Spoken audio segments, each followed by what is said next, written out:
여러분 중에는 생선 요리를 한다고 생선을 가스불에 올려 놓았다가 그걸 깜빡 잊어버리고 미장원에 가서 몇 시간 있다가 오니까 생선이 새카맣게 타 있는 것을 본 적이 있는 줄 압니다. 어떤 분은 욕조에 더운 물을 채워가지고 목욕을 하겠다고 물을 틀어놓고 딴 일을 실컷 하다가 돌아와 보니까 물이 철철 넘쳐가지고 엄청난 물을 흘려버린 그런 경험도 하신 분이 있는 줄 압니다. 제가 아는 어떤 목사님은요, 새벽에 굉장히 피곤하셨던 모양이에요. 예배를 인도해야 되는데 억지로 일어나가지고 불이 나게 와이셔츠를 입고 넥타이를 매고 양복 저거를 입고 교회에 가서 이제 예배를 인도하려고 그랬더니 교인들이 자꾸만 킥킥킥대고 웃어요. 그래서 왜 웃나 살펴보니까 파자마를 입고 나왔어요.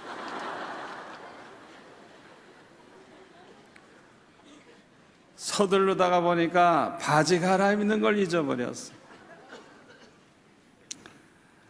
요즘 사람들은 참 건망증이 좀 심한 것 같아요. 너무너무 건망증이 심하니까 어떤 분은 잊어버리지 않으려고 메모지를 들고 다니면서 항상 기록을 해요. 그래서 챙기는 거예요. 그런데 이 메모지를 어디에다 놓은 줄 알아야지.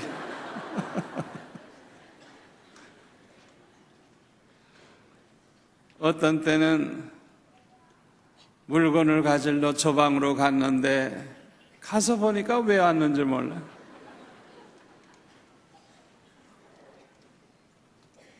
물건을 잊어버린 거예요. 뭘 가지러 갔는지 잊어버린 거예요.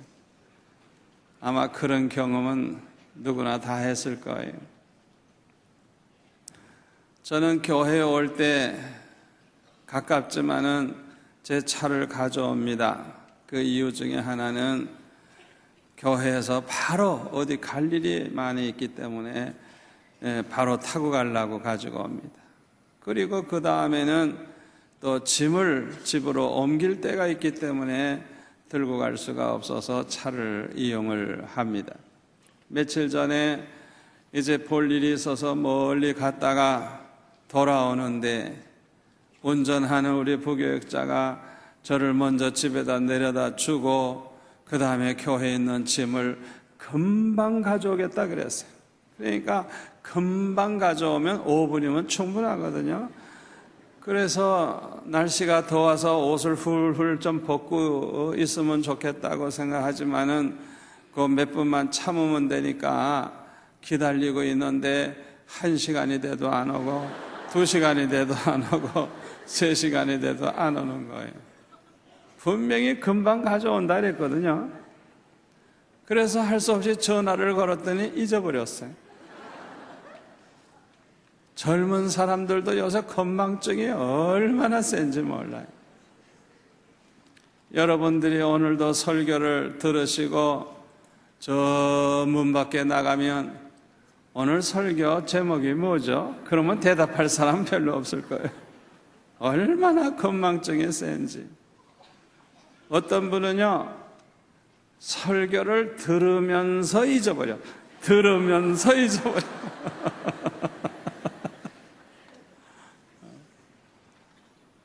새 설교를 들으면서 바로 먼저 들은 건 잊어버리는 거예요. 듣고 잊어버리고 듣고 잊어버리고. 그 자꾸 잊어버리는 게 좋긴 좋아요. 그래야 재탕도 하지.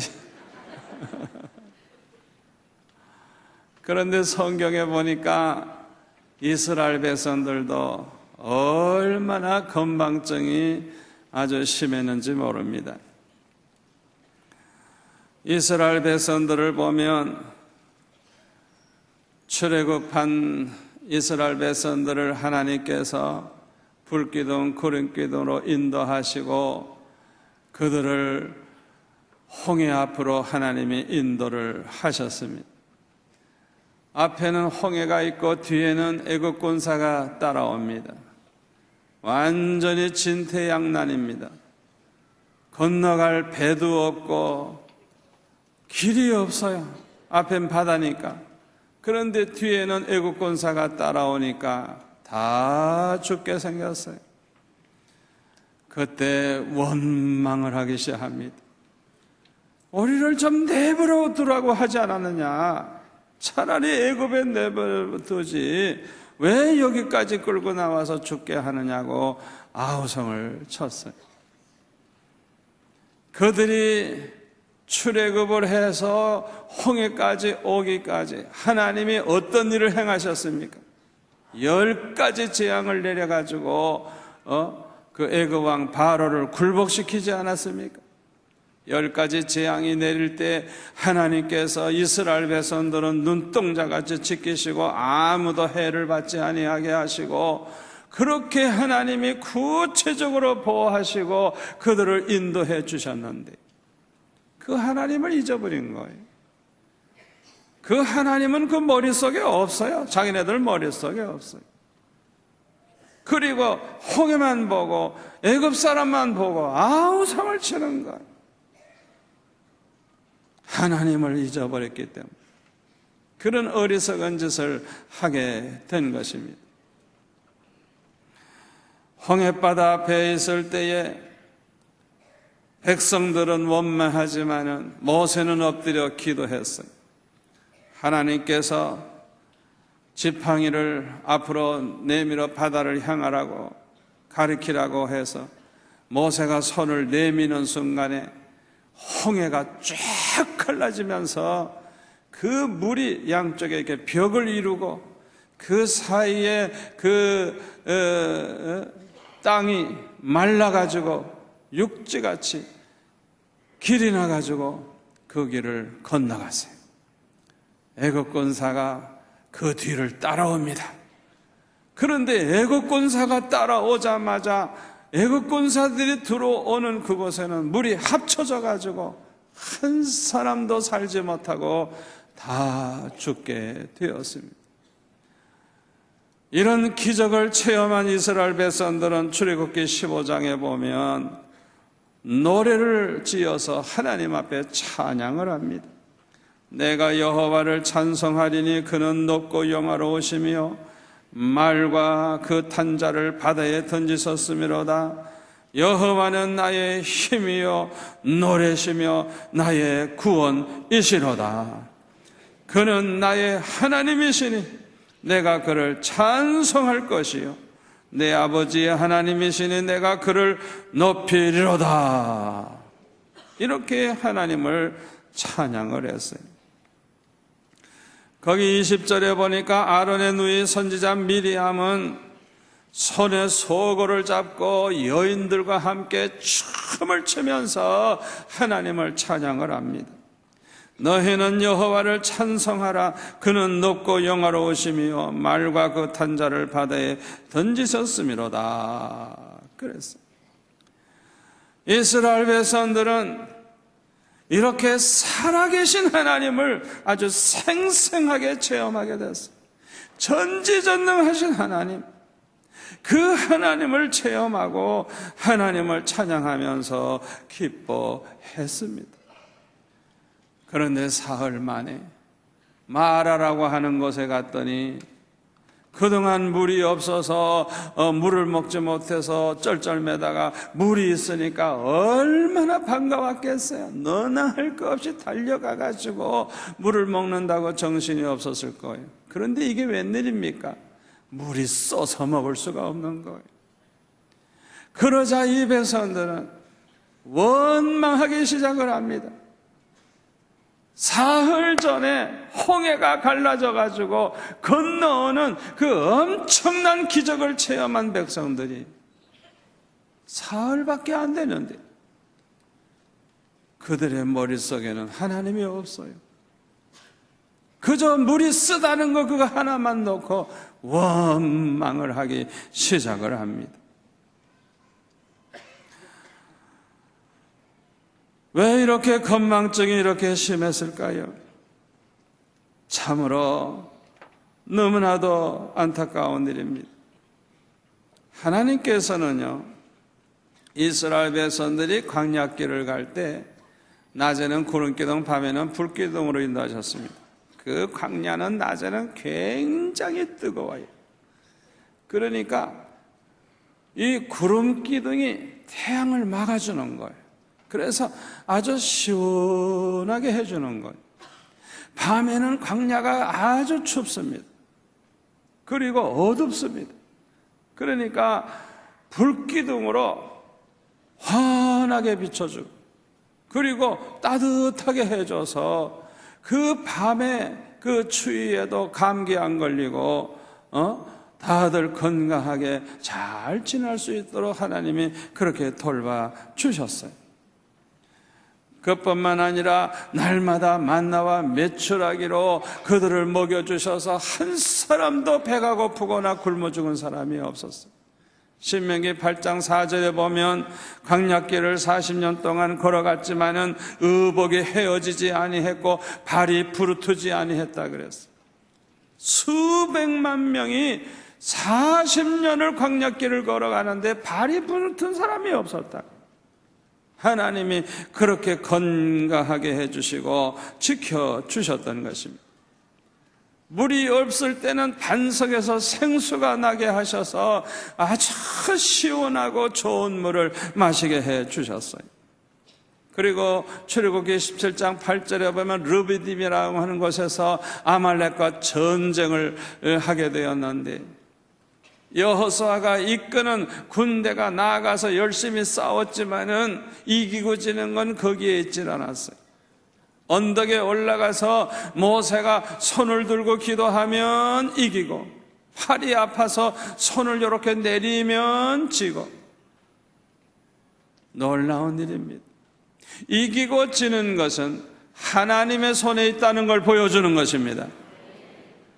그래서 이 사실을 알게 된 아론과 훌이 모세를 편안한 돌에 앉히고 양팔을 이렇게 받들어 주니까 모세는 앉아가지고 편안하게 두 손 들고 붙잡아 주니까 하루 종일 손 들고 있어도 괜찮아. 그래가지고 아말렉을 완전히 쳐서 무찌르게 되었다고 성경에 보면 말씀하고 있습니다. 이렇게 살아계신 하나님, 전지전능하신 하나님, 이스라엘 백성과 함께 해주시는 그 하나님을 체험을 했으면서도 민수기 13장에 보면은 12명의 정탐꾼이 가나안 땅을 정탐한 후에 보고를 하는데 30절에 보니까 갈렙이 모세 앞에서 백성을 조용하게 하고 이렇게 말합니다. 우리가 곧 올라가서 그 땅을 취하자 능히 이기리라.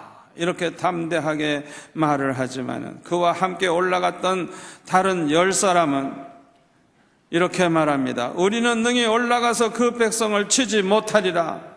그들은 우리보다 강하니라. 아니, 그동안 자기네들이 강해서 이겼습니까? 약해도 하나님이 이기게 하시니까 이긴 거예요. 가나안 백성이 아무리 강해도 하나님이 함께 하시면 이길 줄 믿습니다. 그런데 그들이 우리보다 강하게 보인다 그래서 우리는 그들을 치지 못할 것이라고 말을 하고 있습니다. 이스라엘 자손 앞에서 그 정탐한 땅을 악평하여 말하기를 우리가 두루 다니며 정탐한 땅은 그 거주민을 삼키는 땅이요 거기서 본 모든 백성은 신장이 장대한 자들이며 거기서 네피림 후손인 아낙 자손의 거인들을 보았나니 우리는 스스로 보기에도 메뚜기와 같으니 그들이 보기에도 그와 같았을 것이니라 그랬어요. 얼마나 믿음 없는 소리를 하고 있습니까? 하나님을 완전히 잊어버리고 있는 것입니다. 하나님의 능력도 생각하지 않고 하나님이 어떻게 행하셨는가 그 체험한 것도 다 잊어버리고 있는 거예요. 그리고 눈에 보이는 그 나라 사람들만 보고 자기만 보고 우리는 이제 꼭 죽게 생겼다고 그렇게 얘기를 하는 것입니다. 이렇게 믿음이 없는 부정적인 보고를 받은 이스라엘 백성들은 다 믿음이 없어지고 부정적인 생각으로 꽉 차게 되니까 14장 1절에 보면 온 회중이 소리를 높여 부르짖으며 백성이 밤새도록 통곡하였더라 그랬어요. 그리고 이스라엘 자손이 모세와 아론을 원망합니다. 온 회중이 그들에게 말하기를 우리가 애굽 땅에서 죽었거나 이 광야에서 죽었으면 좋았을 것을 어찌하여 여호와가 우리를 그 땅으로 인도하여 칼에 쓰러지게 하려 하는가? 우리 처자가 사로잡히리니 애굽으로 돌아가는 것이 낫지 아니하랴. 이에 서로 말하되 우리가 한 지휘관을 세우고 애굽으로 돌아가자, 이렇게 외쳤다고 했습니다. 이때 여호수아와 갈렙은 이렇게 말합니다. 우리가 두루 다니며 정탐한 땅은 심히 아름다운 땅이라. 여호와께서 우리를 기뻐하시면 우리를 그 땅으로 인도하여 들이시고 그 땅을 우리에게 주시리라. 이는 과연 젖과 꿀이 흐르는 땅이니라. 다만 여호와를 거역하지는 말라. 또 그 땅 백성을 두려워하지 말라. 그들은 우리의 밥이라, 우리의 먹이라. 그들의 보호자는 그들에게서 떠났고 여호와는 우리와 함께 하시느니라. 그들을 두려워하지 말라 했더니 그들이 돌을 들어서 쳐 죽이려고 했다고 했습니다. 어떻게 이렇게 행동을 할 수가 있었을까요? 이것은 건망증 때문인 것입니다. 하나님을 잊어버렸기 때문에요. 하나님 생각을 하지를 않는 거예요. 하나님이 그동안 행하신 일이 엄청난데 그걸 다 잊어버리고 있는 것입니다.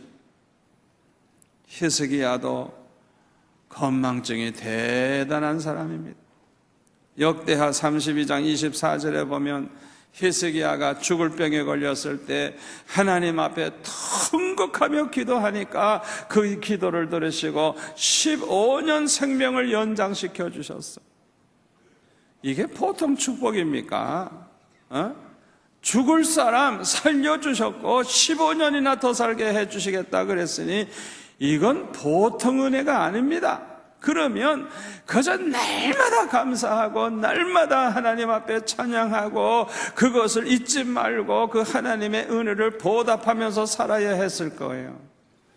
그런데 성경에 보니까 히스기야는 건망증이 얼마나 심한지, 그 사건은 그 사건으로 끝났고 그는 하나님 앞에 그 은혜를 보답할지 않고 감사할 줄을 몰랐어요. 그래서 하나님의 진노가 임하게 되니까 그때서야 정신을 차리고 회개하니 그 히스기야가 살아있는 동안에는 그 진노가 임하지 아니했다고 성경에 보면 말씀하고 있습니다.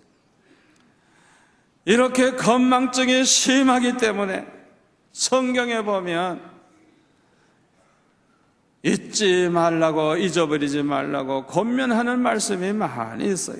시편 103편 2절에 보면 내 영혼아 여호와를 성축하며 그의 모든 은택을 잊지 말지어다 그랬어요.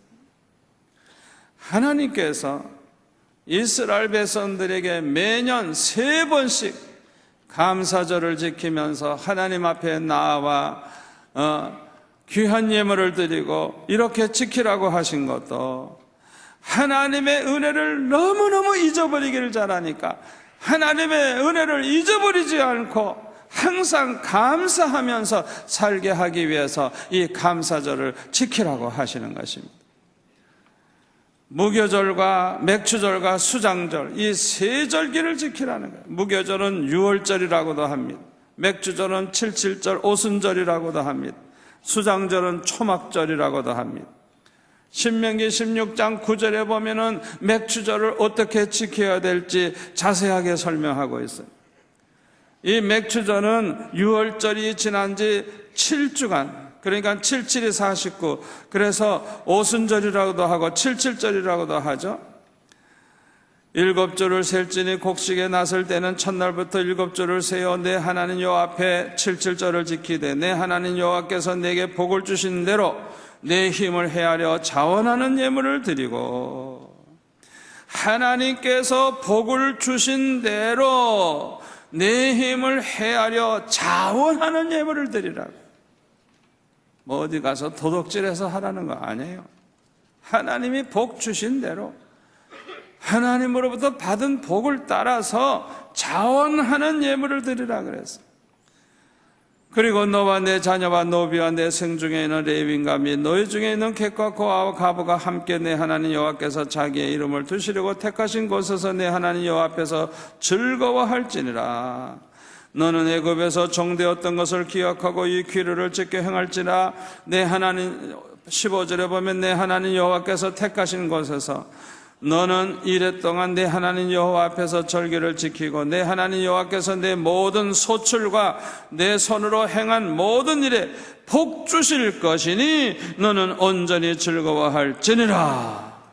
하나님이 복 주실 걸 믿고 하나님 앞에 이렇게 예물을 드리면서 즐거워하라는 거예요. 너희 가운데 모든 남자는 1년에 3번 곧 무교절과 칠칠절과 초막절에 내 하나님 여호와께서 택하신 곳에서 여호와를 배웁되 빈손으로 여호와를 배웁지 말고 각 사람이 내 하나님 여호와께서 주신 복을 따라 그 힘대로 드릴지니라. 그래서 절대로 빈손으로 나오면 안 된다는 거예요. 맥주절을 드리면서 하나님 앞에 빈손으로 나오면 안 된다는 거예요. 하나님께서 주신 복을 따라 내가 많이 복을 받았으면 많이 드리고 적게 받았으면 적게 드리고 하나님이 주신 복을 따라 그렇게 힘대로 드리라고 그렇게 말씀하고 있습니다.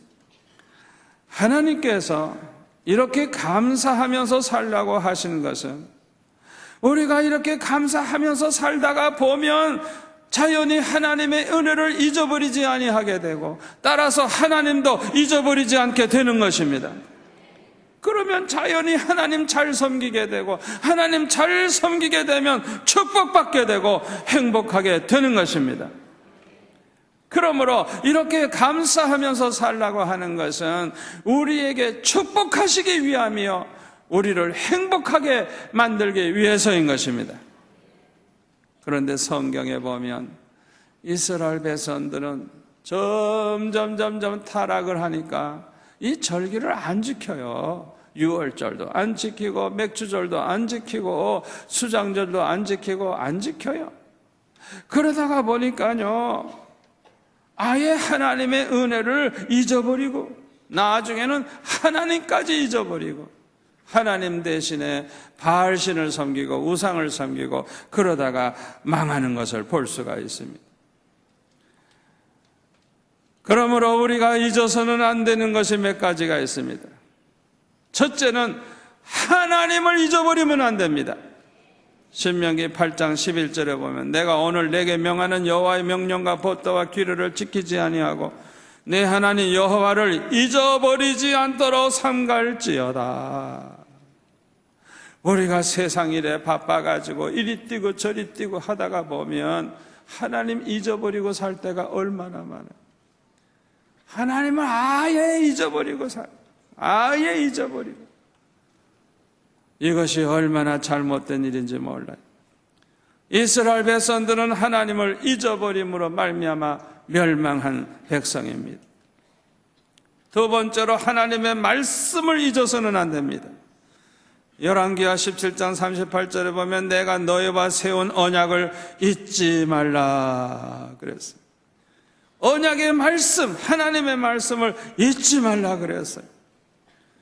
그런데 이스라엘 백성들은 하나님의 말씀을 읽기를 하나요, 공부를 하게 하나요, 가르치기를 하나요. 그러다 보니까 다 잊어버리고 말았어요. 아예 하나님 말씀 다 잊어버렸어요. 그래서 호세아 4장 6절에 보면 내 백성이 지식이 없으므로 망하는도다.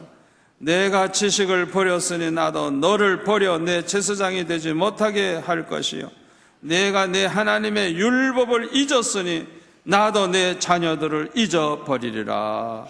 그들은 번성할수록 내게 범죄하니 내가 그들의 영화를 변하여 욕이 되게 하리라 말씀을 하셨어요.